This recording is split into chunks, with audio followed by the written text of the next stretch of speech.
જૂનાગઢના માંગરોળ તાલુકાના ગોડાદરા અને સરમા ગામની વચ્ચે બનતા સિમેન્ટ રોડમાં મોટા પાયે ભ્રષ્ટાચાર થતો હોવાના આક્ષેપ સાથે ગોડાદર ગામના પૂર્વ સરપંચ પોપટભાઈ દ્વારા ઉચ્ચ કક્ષાએ રજૂઆત કરવા છતાં કોઈ જવાબ નહીં મળતા હોવાનો આક્ષેપ કરવામાં આવી રહ્યો છે।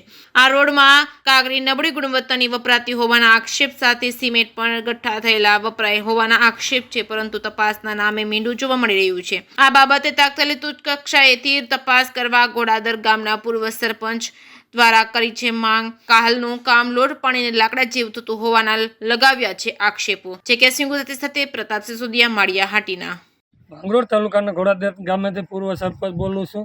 આ કામ છેલ્લા 8 થી 10 મહિનાથી એક ખાડો છે એ કરવાના ભ્રષ્ટાચાર માટે વારંવાર એની મેળાએ કરીને ભાગવાનો પ્રયત્ન કરે છે।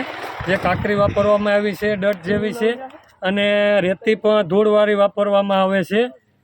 અને બીજું એ કહેવાનું કે અમે આને કેશોદ વાડલા જે આ રોડ આવેલો છે એ સિમેન્ટ રોડનું કામ છે, એના બદલામાં જે એસ્ટિમેટ મુજબ મટીરિયલ વાપરવામાં આવ્યું નથી। અમે અહીંયા આવી અને રજૂઆત કરીએ તો એવું કહે છે કે તમારે જ્યાં જવું હોય તો જાઓ। તો ખરેખર જો અમારા જેવા આપણે જે જાણેલા નેતાઓનું જો સાંભળવામાં ન આવે તો પછી આવા એક અધિકારી પાસે જવું હોય તો જાઓ। તમે કેશોદ અધિકારીને કીધું તો એ લોકો પણ એવું જ કહે છે કે બરાબર કામ છે। ખરેખર આ કામમાં મોટો ભ્રષ્ટાચાર જોવા મળે છે। સિમેન્ટની થેલી તમે જોઈ શકો છો જે ગઠ્ઠાવાળી વાપરવામાં આવી છે। બસ એટલું કહી અને બીજું એટલું કહેવાનું કે આપણી ચેનલ દ્વારા અમારી મુલાકાત કરી એવો આભાર માનીએ છીએ।